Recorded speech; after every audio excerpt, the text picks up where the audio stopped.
Hola compañeros, ¿qué tal? En esta pequeña noche buscamos dar un pequeño bosquejo de las clases que hemos ido teniendo a lo largo de estas sesiones, con la finalidad de que todos pues vayamos sobre el mismo tenor.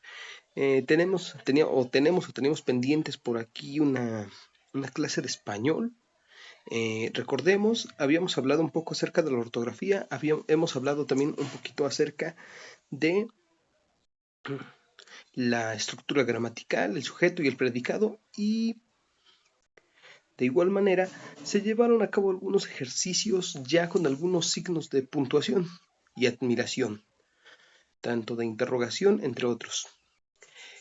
¿Por qué la importancia? Hablábamos en un primer momento de la ortografía, el escribir bien, porque el mensaje de esta manera puede ser no confuso para el receptor, ¿sale? Por otra parte, podemos hablar también de un un discurso convincente. Y si este tiene una buena estructura, obviamente, pues nos daremos a entender con el demás resto de personas con las que queramos comunicarnos. Dicho esto, también es importante que en lo que es el lenguaje escrito tengamos la, la delicadeza, el cuidado de colocar los signos correctos. ¿A qué nos referimos con los signos correctos? Vamos a hablar un poco acerca de lo que vendría siendo como tal un mensaje claro. Si nosotros no ponemos, por ejemplo, un cuestionamiento como tal dentro de algo que sí sería tomado como pregunta, se podría tomar lisa y llanamente solo como una oración. Pero entonces tal vez nuestra duda no sería resuelta. Por ejemplo, podemos preguntar, ¿cuándo te veo? Pero si no ponemos signos de interrogación, solamente se leería, ¿cuándo te veo? Ajá, es decir, bueno, ¿y cuando me ves qué, no? Pues esa hora despertaría una incógnita en la otra persona. Entonces, ya dicho esto, también en cuanto a los signos de admiración nos ayudan este, para que se denote cierta intensidad en las palabras. El signo de admiración es una de sus tres principales, denotar alguna expresión. En este caso podría ser como de sorpresa, enojo o como un grito. Pero de allí por eso importantísimo tomar en cuenta todos estos factores. Ahora bien, si encontramos una coma, un punto, cada uno de estos tiene una función distinta. La coma nos ayuda a dar ciertas pausas, las cuales nos van a ayudar a comprender mejor el texto. Sin estas, una oración en un sentido negativo puede cambiar de una manera radical o viceversa. El tema en cuanto hace a los puntos también. Hablemos de un punto y seguido y un punto y aparte. El punto y seguido nos da una pequeña pauta para posteriormente seguir con la idea que teníamos. La coma nos da una pauta para darle cierto énfasis a las palabras, a la oración, y que ésta cobre un cierto sentido. Y por otra parte, el punto y aparte, como su nombre lo dice, nos ayuda a ¿qué? A hablar de otra idea dentro del mismo texto, para tal vez posteriormente retomarla, pero que en este caso tal vez no sea necesario poner un subtítulo, sino, por ejemplo, dentro de un texto podríamos decir, y es entonces así como el ser humano ha tomado las riendas de este mundo. Ahí podríamos tener un punto y aparte y comenzaría a lo mejor con otro tema un tanto aunado. Mientras tanto, los primates como los orangutanes y los monos han desarrollado tácticas medicinales un tanto rudimentarias, no tan complejas como las de la especie humana. O sea, porque ahorita ya estaba hablando de otra cosa un tanto distinta. Entonces, para que esa idea tenga, tenga cierta cabida dentro del texto, es importante que podamos usar el punto y aparte. Los puntos suspensivos quiere decir que esa idea puede prolongarse, seguir. Y es entonces de allí la utilidad de todos estos. Por otra parte, los dos puntos y aparte, o los dos puntos nos ayudan a apartar el texto y dar ahí una especie de listado o una especie de contenido adicional en el texto. Con esa finalidad, cada signo de puntuación, cada signo de ortografía, admiración, interrogación, entre otros, tienen cabida y son importantes para poder llevar a cabo la escritura de un texto entendible. ¿Por qué? Porque posteriormente se va a interpretar. Lo que se va a buscar de él es que se pueda llevar a cabo, después pasarlo a la oralidad. Si nosotros tenemos un texto bien escrito, vamos a poderlo leer de manera fluida, pero no solo se trata de leerlo, de crear, de unir las letras que posteriormente formarán sílabas y estas a su vez palabras, sino comprender lo que se está leyendo, poder comprender y aprender a absorber esa información, ese conocimiento y posteriormente reproducirlo. Y si no es, o no está, mejor dicho, plasmado de la manera adecuada, nuestro discurso va a ser pobre, va a ser carente y por lo tanto no va a crear el impacto deseado. Recordemos que lo comentábamos en una de las primeras clases. El discurso va a buscar informar, va a buscar transmitir, va a buscar comunicar, pero uno de sus cometidos principales va a ser el convencer, el que tú convenzas a otra persona del discurso, del postulado que estás dando. Pero antes de convencerlos de ese postulado, vas a tener que tener una fuente de información, si bien en cierto punto ah, no tan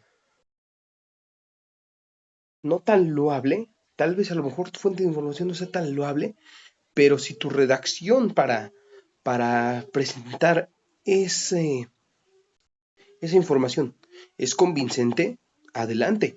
En la facultad nos comentaba un profesor en algún momento, cuando el sistema penal cambió, dice, es que ¿sabes qué? Ahorita ya no importa quién tenga la razón o de cómo hayan sido las cosas, sino de cómo tú las digas.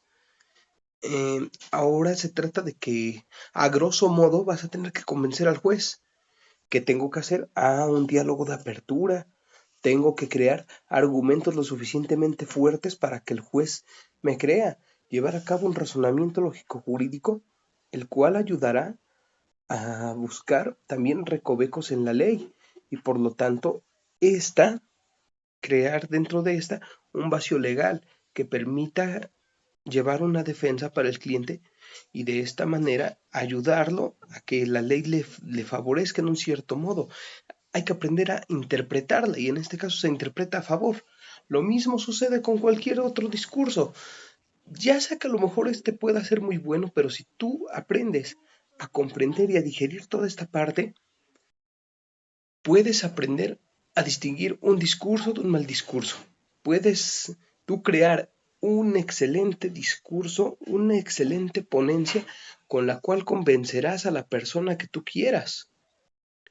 Hablábamos de elementos tal como la metáfora también.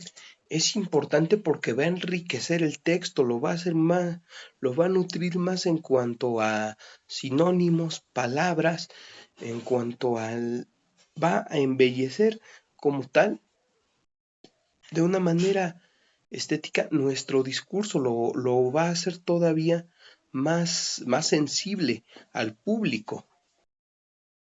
Todos en este mundo tratamos de comunicar algo, así sea lo más básico hasta lo más complejo. Lo más básico como un buenos días con el cual buscamos saludar al vecino, a mamá, papá, familia, amigos, hijos. ¿Qué es lo que buscamos? Buenos días. Darnos a notar un poquito por esa parte. Pero también, ¿qué pasa aquí? Ah, bueno, cuando no nada más buscas el motivo como para darte a notar, sino que además de esto, ahora vamos a ver, estás buscando que esa persona este, se, se fije en ti, que haya una atención. Y no, no estoy hablando solamente de un factor atracción o de que te guste. No, no, no. Vamos a ir a algo todavía más complejo. Resulta que tú quieres que para empezar te noten y que a lo mejor te vuelvan tal vez líder de grupo, jefe de la clase, este, algún representante de manzana, lo que quieras. Entonces, ¿qué es lo que va a pasar? Tu comunicación debe ser muy buena. Lo mismo sucede en este caso.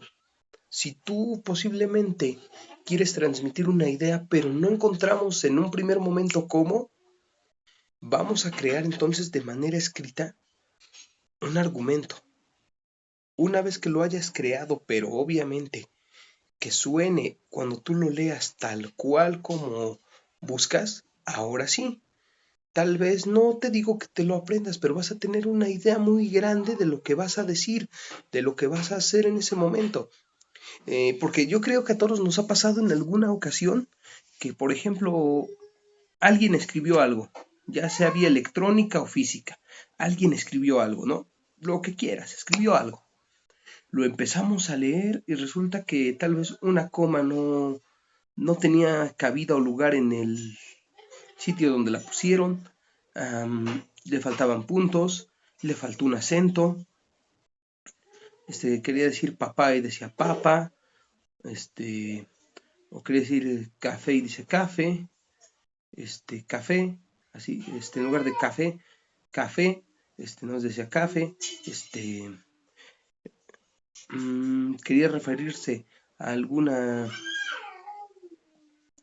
situación y enaltecer esa parte de la palabra, pero como no había un signo de admiración, pues se leyó de manera lisa. Y entonces es cuando a veces otra persona te dice, es que no lo estás leyendo bien, o es que presta mejor lo leo yo, pero es que no es el punto, no es el caso. Lo que pasa es que no nos ponemos a analizar a veces lo que estamos escribiendo y es por eso que el mensaje no tiene la contundencia que buscamos y al momento de trasladarlo a la oralidad es donde nos cuesta un poquito de trabajo digerirlo.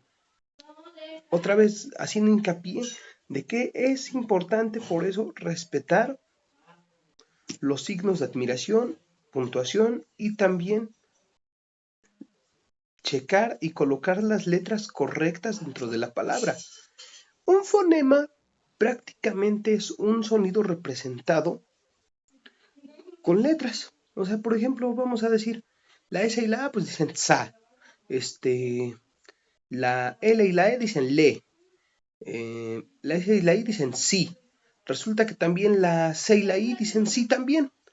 Y como esos podemos citar varios ejemplos. Por ejemplo, la Z y la I, entre otras. O por ejemplo, la K y la A, la C y la A suenan exactamente igual, dicen K. Entonces, un ejemplo, a mí se me hace muy fácil escribir casa con Z en lugar de la S, pero ya cambió totalmente el sentido de la palabra. ¿Por qué? Porque ahora en lugar de referirme al lugar donde radico, donde vivo y estoy con mi familia, o solo, con quien sea que esté, pero que yo lo considero como mi casa, mi residencia, ya me estoy refiriendo a la acción de cazar, de buscar alguna presa para darle muerte. Y de esta manera obtenerla ya sea para un trofeo o para satisfacer alguna necesidad. Es por eso que es importante hacer observación de todos estos ejemplos. Llevar a cabo la consulta de un diccionario en el momento que no sepamos cómo se escribe alguna palabra. O bien, una de las mejores formas para mejorar nuestra ortografía y poder ver dónde se necesitan, dónde pueden colocarse de manera correcta los signos, siempre va a ser por excelencia la lectura. La lectura como tal siempre va a ser nuestro mejor ejercicio para una mejora constante de nuestra ortografía. Además de que nos va a dar un léxico más amplio. ¿A qué nos referimos con un léxico más amplio? Un acervo de palabras mucho más grande. Por ejemplo, ya no solamente nos vamos a referir a la casa como pues mi casa. Puedo decir mi domicilio, mi residencia, mi hogar, entre algunos otros.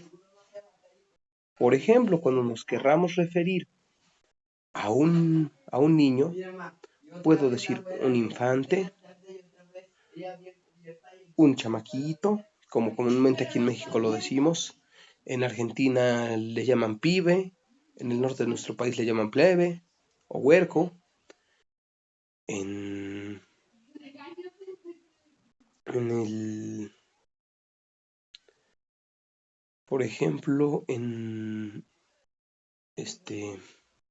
España le llaman también crío, entre otros. O sea, podemos darnos cuenta cómo tenemos muchas maneras diferentes de llamar a muchas de las cosas que normalmente están en nuestro alrededor. Otro ejemplo bien claro, cuando nos referimos también a un perro, le decimos perro, cachorro, firulais. De hecho, fíjense algo bien interesante, el término de firulais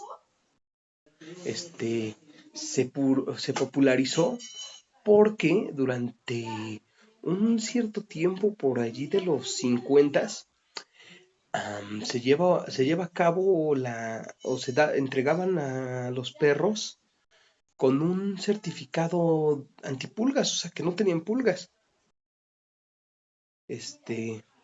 Entonces le llamaban algo así como libre de pulgas, pero en inglés como Fearless o Fearlight, algo así. La verdad no podría pronunciarlo en este momento de una manera adecuada. Solamente lo comparto como un dato curioso. Y el punto era ese, que mucha gente lo empezó a tomar a forma de broma, ¿no? Entonces decía, ¿qué? Pues yo también tengo a mi Firulais, lo mexicanizamos. Y de ahí empezamos. A ver, habla el Firulais. Y de allí es que ahorita a los perros les digamos Firulais. También nos referimos al perro como Firulais. O sea, tanto ha sido así que muchas palabras de nuestros vecinos del norte, muchas palabras que están en inglés las mexicanizamos.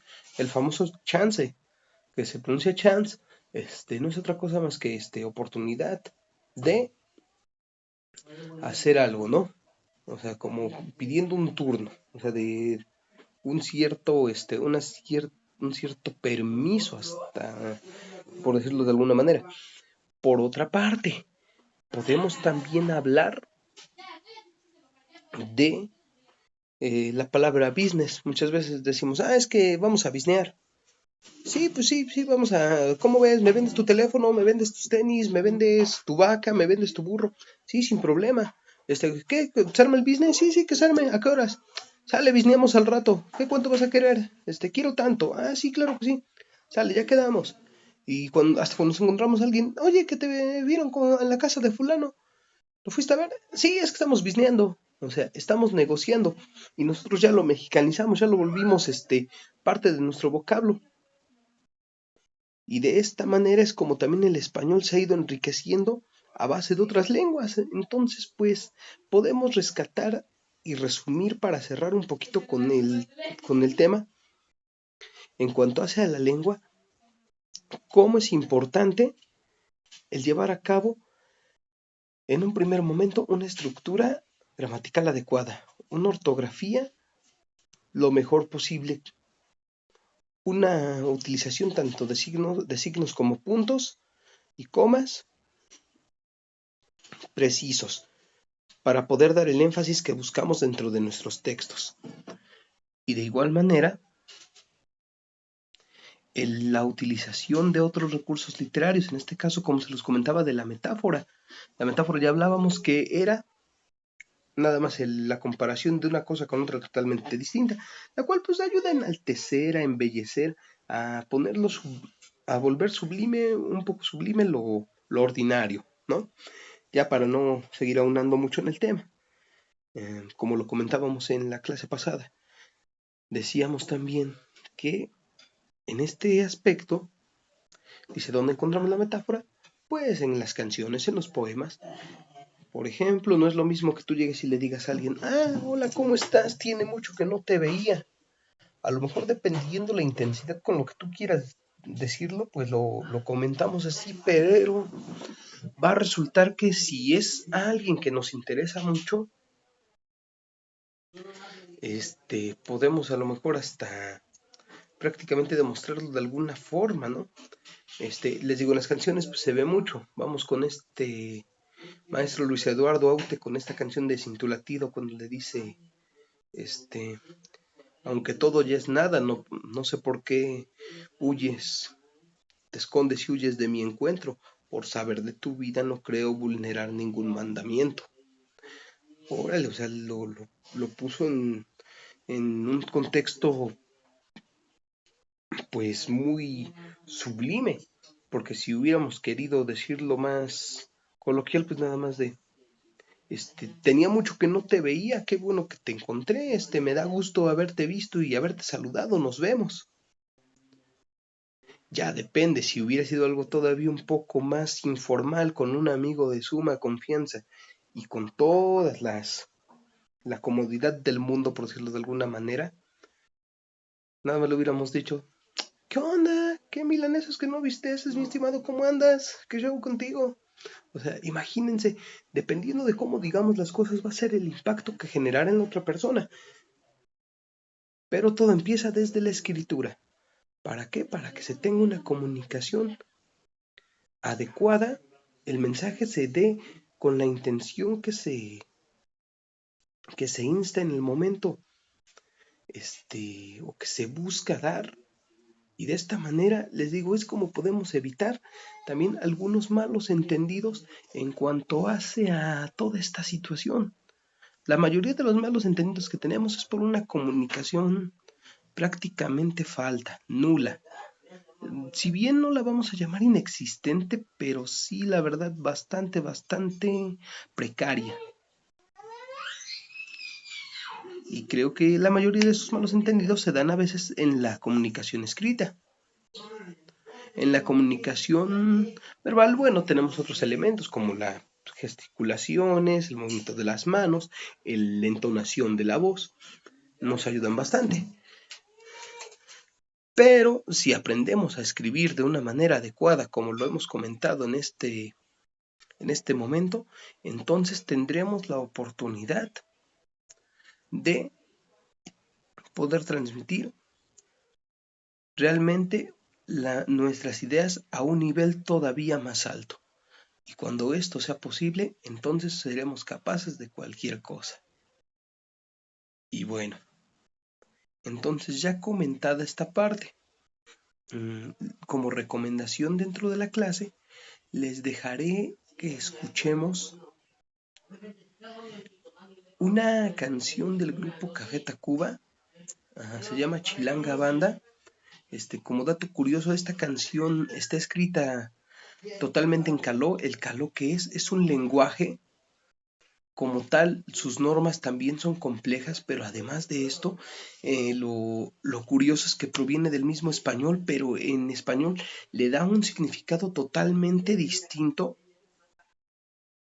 y pues es entonces el parteaguas que nos permite ahora reinventar el lenguaje, pero sobre todo ahora reconocerlo nuevamente con otro valor agregado a la palabra. Entonces, de aquí muchos le llamaron deformación del lenguaje. Yo no le podría llamar evolución porque a final de cuentas hay similitudes, lo único que podría decir es una alternativa, es un lenguaje nuevo. Es un lenguaje nuevo derivado de otro. Tal vez algunos estudiosos de la materia por eso le llamaron que era una deformación el caló, Pero bueno, solamente esto ya quedaría como que a criterio de cada persona. A mí se me hace un tanto interesante y bueno, esto sería un pequeño resumen de la clase. Eh, de manera continua ya se subirán las demás clases en este formato y sobre todo en el instante, para no tener más dilaciones y sobre todo evitar que ustedes tengan algún rezago. Por mi parte sería todo y que tengan una excelente noche. Muchas gracias.